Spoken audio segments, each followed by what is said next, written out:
নমস্কার দর্শক বন্ধুরা, রেপ স্পোর্টস বাংলায় আপনাদের সবাইকে স্বাগত। আপনারা জানেন ইতিমধ্যেই যে আইএসএল এবারে ট্রাঙ্কেটেড আইএসএল শুরু হতে চলেছে 14ই ফেব্রুয়ারি থেকে। ইতিমধ্যেই কিন্তু দুই প্রধান কিন্তু পুরোদস্তুর তাদের প্রস্তুতি শুরু করে দিয়েছে এবং আমরা আজকে কথা বলতে এসেছি আলভিটোর কাছে, বিশেষ করে ইস্টবেঙ্গল নিয়ে কিন্তু আগ্রহ তুঙ্গে। কারণ আপনারা জানেন যে কয়েকদিন আগেই যে ইস্টবেঙ্গলের যে ওপেন প্র্যাকটিস সেশন ছিল, সেখানে কিন্তু বহু সমর্থক হাজির ছিলেন ইস্টবেঙ্গল ফুটবলারদের উৎসাহ দিতে। আলভি, রিয়েলিস্টিকলি স্পিকিং, মিনস এবার যেহেতু যেটা ট্রাঙ্কেটেড লিগ হচ্ছে, does it open a very good opportunity for East Bengal?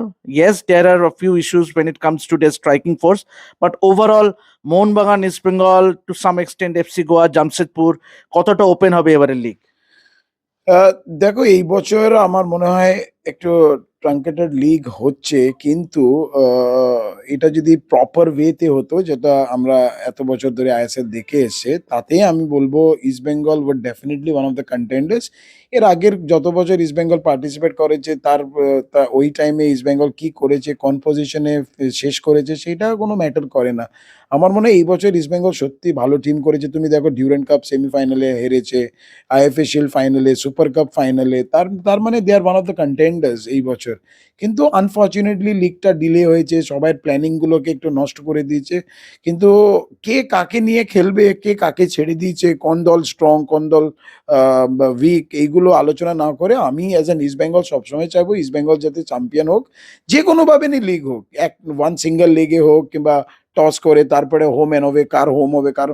আমার মনে হয় ইস্ট বেঙ্গল যাদেরই হোম হলেই বা এই বছর East Bengal is team that has got the capability in them, they have the depth in them, যে কোনো দলকে ওরা অ্যাওয়ে ম্যাচে অব্দি হারাতে পারে। Alvi, given the way both East Bengal and Mohun Bagan তারা পুরো দলকেই রিটেন করেছে, they have started their practice session, training session, তো would you reckon যে তারা বেটার ইকুইপড, মানে when it comes to ISO as far as preparations are concerned? দেখো, this is not from now, this is happening for the last more than 100 years. আর এই কারণে কিন্তু Indian football বেঁচে আছে। যদি ইন্ডিয়ান ফুটবল আজকে বেঁচে আছে, that's because of East Bengal and Mohun Bagan. এই দুটো ক্লাব না থাকলে আমার মনে হয় by today the ISL would have also been closed. AIFF would also not bothered about what the league is happening. This league is only happening because of East Bengal and Mohanbagan. Now তুমি দেখো না, they are the only two teams that they have not released any of the players. They've kept all the players. They've started with the plannings. They've started with the preparations. এই দুটো club সবসময় দে আর like professional clubs. বাদ বাকিদের চিন্তা ISL হবে কি না হবে, কি হবে না হবে। So I don't think East Bengal আর Mohun Bagan have really thought of that. Okay, হয়তো টু সাম এক্সটেন্ট কিছু প্লেয়াররা হয়তো অ্যাপ্রোচ করেছে, কি আমি যেখানে সোশ্যাল মিডিয়াতে দেখছিলাম সিবেলে বোধহয় স্পেনে কোনো ক্লাবে চান্স পেয়েছে, কিন্তু ওই জায়গায় হয়তো কোচ কিংবা ম্যানেজমেন্ট তাকে হয়তো রিকোয়েস্ট করেছে, না আইএসএল হবে, তুমি যাবেন না। তো this is good. I mean, তুমি অন্য ক্লাবে দেখো, ওরা কোনো প্লেয়ার চান্স পেয়ে গেছে, তাদেরকে ছেড়ে দিয়েছে। Now they will bring in new players, but then ওই টিমটা ওরা এসে টিমে সেট করা, কোচের স্ট্র্যাটেজিটা বুঝে যাওয়া, it take some while. So football is not just about 1 or 2 days, কি তুমি যাও খেলো এসো। It takes a while adapt করা, অনেক কিছু প্রবলেমস হয়, যেটা প্লেয়ার্সদের মধ্যে একটা বন্ডিং আন্ডারস্ট্যান্ডিং করতে হয়। তো ইন দিস প্রসপেক্টিভ আমার মনে হয় এই বছর যদি দুটো ক্লাবের মধ্যে যদি কম্পিটিটিভ হয়, কিংবা একটা লড়াই হবে, কিংবা ট্রফি যদি কারা জিতবে যদি আমরা এই আলোচনা করি, I think it should be back in Kolkata. And if I say it back in Kolkata, that is between East Bengal and Mohun Bagan. আলবি, when it comes to East Bengal, তোমার কি মনে হয় যে একটা ডেফিনেটলি একটা উইক লিঙ্ক হচ্ছে ইস্ট বেঙ্গলের স্ট্রাইক লাইন? কারণ আমরা লাস্ট টুর্নামেন্ট গুলোতেও দেখেছিলাম যে Hamid Ahadad, yes he has done reasonably well, but when it comes to Hiroshi ইবোশিকি, he has been a disappointment, but both has been mutually parted ways. তো সেই দিক থেকে তোমার কি মনে হয় যে rather than relying only on David, East Bengal management need a positive striker? কারণ অলরেডি তুমি যদি বাকি 5 বিদেশি দেখো, they have done really really well. Definitely East Bengal এই টিমে একটা স্ট্রাইকার দরকার। না হলে আমি বলবো যতই তুমি ভালো টিম বল, কিন্তু স্ট্রাইকার ছাড়া তো গেম হবে না। কারণ David is no doubt is good, Jesin T K is also there, but then they are still like আমার মনে হয় একটা ফরেন স্ট্রাইকার দরকার। কারণ ওই আমরা বলি না, like attack is the best form of defence. তো সেরকম একটা অ্যাটাকে যদি একটা ফরেন রিক্রুটমেন্ট যদি কেউ থাকে, তো সবসময় ও চাপ দিতে পারবে অপোনেন্টের উপরে। তো তো এই জায়গায় আমি ডেভিড কিংবা জেসেন্টিকে কাউকে ছোট করছি না, কিন্তু এই মুহূর্তে আমার মনে হয় যদি হামিদকে আর আমাদের রশিদ। রশিদ, হামিদ আর আমাদের হিরোশিকে যদি ছাড়া হয়েছে, তাহলে ডেফিনেটলি একটা ভালো স্ট্রাইকার দরকার। যদি একটা ভালো স্ট্রাইকার হয়, আমি বলে দিচ্ছি এই বছর ইস্ট বেঙ্গল ডেফিনেটলি চ্যাম্পিয়ন হওয়ার একটা জায়গায় চলে আসতে পারে। কারণ এদেরকে নিয়েই বা ইস্ট বেঙ্গল সুপার কাপ থেকে শুরু করে ডিউরান্ড কাপ কিংবা আমাদের আইএফএ শিল্ড কেমন খেলেছে আমরা সবাই দেখেছি। তো সবাইয়ের মুখে একটাই কথা, ইস্ট বেঙ্গলের একটা ভালো স্ট্রাইকার দরকার। তো এই জায়গায় যদি আমরা বলতে পারি অ্যাজ আ স্পেকটেটার্স কিংবা যারা ফ্যান্স, তাহলে আমার মনে হয় যেই জায়গায় যারা কাজ করছে তাদেরকে মানে বোঝা উচিত কি ইস্ট বেঙ্গল কি চায়। ডেফিনেটলি কোচ আর ম্যানেজমেন্ট যারা যারা টিমের মধ্যে ইনভলভমেন্ট আছে, তারা আশা করি একটা ভালো স্ট্রাইকার টিমটাকে এনে দিয়ে দেবে।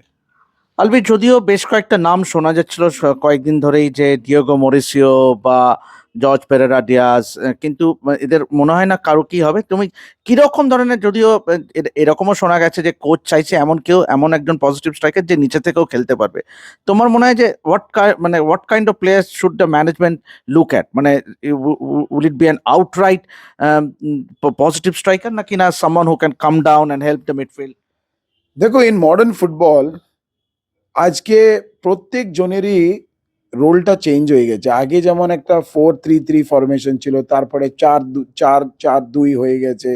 তো অনেক ফরমেশন চেঞ্জ।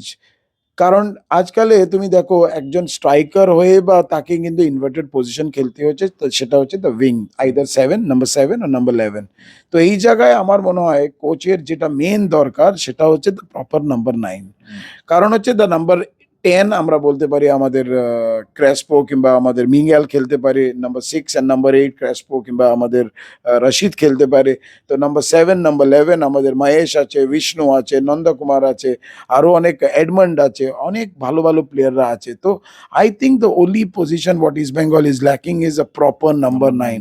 Number 9, yes. আর তারপরে ডিপেন্ডিং অন দ্য সিচুয়েশন, ও নাম্বার 9 মানে ও শুধু উপরের কাজ করবে তাই তো নয়, ওকে তো নিচে নেমেই আসতে হবে। আজকে যদি কোচ এই কথা যদি বলে ও এমন একজন কাকে চায় যে একটু উইথড্র এসে খেলবে, তাহলে ও কি হিরোশি আর এর মধ্যে কি দেখেছিল হামিদের মধ্যে? তো তো তো এখন does it not put a question mark যে হিরোশিকে তাহলে কেন আনা হলো? তো এক্স্যাক্টলি, তো ওকে কি তাহলে যখন আনানো হয়েছে, তাহলে ও কি অনেক উইথড্রনকে এসে খেলছিল? আমি তো কোনো ম্যাচে আমি ওকে দেখিনি। সিচুয়েশন অনুযায়ী অনেক প্লেয়াররা আসবেই। এবার যদি কেউ না আসে, সেটা তাহলে আমি বলবো he is not at all hard working player. সেটা যে কোনো প্লেয়ার আজকে তাহলে ও হিরোশি করেনি, তাহলে ওই জায়গায় তাহলে ডেভিডকে দাওনি কেন, জেসিনটিকে দাওনি কেন? আমি কতবার ওদের লিগ ম্যাচ দেখেছি, কলকাতা লিগ ম্যাচ দেখো কি বলো কিংবা আমাদের যে কোনো ম্যাচে যখন ডেভিড খেলেছে কিংবা জেসিন, তারাই তো অনেক নেমে এসে। এটা সব ডিপেন্ড করে অন দ্য সিচুয়েশন ওয়াইজ। কিন্তু যেটা মেন দরকার সেটা হচ্ছে একটা পজিটিভ স্ট্রাইকার। আমার মনে হয় আমরা যদি বলি the strikers are the ones who strikes, and if they can scores, that makes the job easy for the team. কারণ তুমি দেখো ইস্ট বেঙ্গল এই বছর ডিফেন্স থেকে শুরু করে মাঝমাঠ সব পজিশনে কিন্তু দারুণ দারুণ প্লেয়ার আছে। তুমি দেখো রাকিব, সবাই বলতো ইস্ট বেঙ্গলের সাইড ব্যাক খুবই উইক। তুমি দেখো রাকিবের মানে ইয়ে দেখো, পারফরমেন্স দেখো। I would say if one player who is outstanding এই বছর, সেটা হচ্ছে Mohammad Rakib. Is playing outstanding football, যাকে নিয়ে ইস্ট বেঙ্গল সমর্থক বলো সবাইয়ের একটা আলোচনা। Do you think East Bengal side line is weak, side back weak? But this year I think with Mohammad Rakib and Joy Gupta কিংবা আমাদের নুঙ্গা যারা খেলছে, I think they're playing exceptionally well, very good football. So I think the only position what East Bengal needs is a striker. আর তোমার কি মনে হয় যে শুধু over Reliance on David might not, মানে একটু বাড়াবাড়ি হয়ে যাবে, সেই জন্যই তোমার একটা পজিটিভ ফরেন স্ট্রাইকার লাগবে? Dekho, why will East Bengal, a club like East Bengal, just rely on David when they have the option to go for, okay, chalo, ঠিক আছে, দুটো স্ট্রাইকার নিতে হবে না, একটা নে। I maybe sometimes we feel that league was in doubts, হবে কি হবে না, সেই কারণে হয়তো কোনো প্লেয়ার নাইনি। Fine, I agree. But now you have a choice, দুটোকে ছেড়ে দিয়ে একটা তো অন্তত নাও। একটা নিলে তুমি একটা ইন্ডিয়ান প্লেয়ারের উপরে মানে ভরসা রাখ। কারণ হচ্ছে ম্যাচ তো it's not going to be a like আগে যেমন 14টা টিম হলে 13টা 26টা ম্যাচ হতো, এবছর হয়তো 13টা ম্যাচ হবে, তার মধ্যে ডিসিশন হয়ে যাবে কারা চ্যাম্পিয়ন হচ্ছে। তো ফর এ সিঙ্গল লেগ আমার মনে হয় one striker along with the one Indian or two Indian strikers is more than enough. কারণ হচ্ছে যদি একটা ফরেন স্ট্রাইকার এসেই যদি 13টা ম্যাচ যদি না খেলতে পারে, then what's the use of having a foreigner?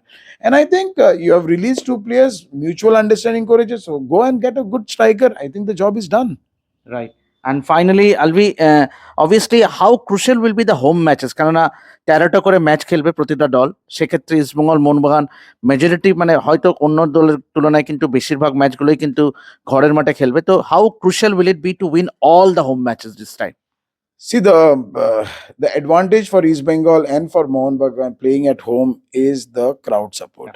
তো আমরা সবসময় বলি একটা টাইমে কিংবা ইস্ট বেঙ্গল কিংবা মোহনবাগান এরা যদি বেশি ট্রফি জিতেছে, শুধু আমরা অ্যাজ প্লেয়ার্স আমাদের নিজেকে ক্রেডিট দিলে হবে না। Obviously there was a huge crowd behind us who supported us, who stood besides us, আর সেই কারণে কিন্তু আমাদের মাঠে আমরা কিন্তু ভালো পারফরমেন্স দিয়েছি। So for that reason we were able to give a good performance and give the trophies to the club. আজকে যদি আমি বলি I have given the performance to the club, আমি ট্রফি দিয়েছি, সব কিছুতে যদি আমি করি, that's wrong. It's a combination of the supporters, the players, the management, সবাই এক হয়ে আমরা এই ভালো পারফরমেন্স দিয়েছি, and that's the reason why East Bengal were known for the trophies. But of late East Bengal সমর্থকরা আসছিল না মাঠে because of the performance খুব একটা ভালো ছিল না সেই কারণে। কিন্তু I believe that this year East Bengal supporters, they are high on confidence. এবছর East Bengal টিমকে দেখে মনে হচ্ছে they are one of the competitors to win the league.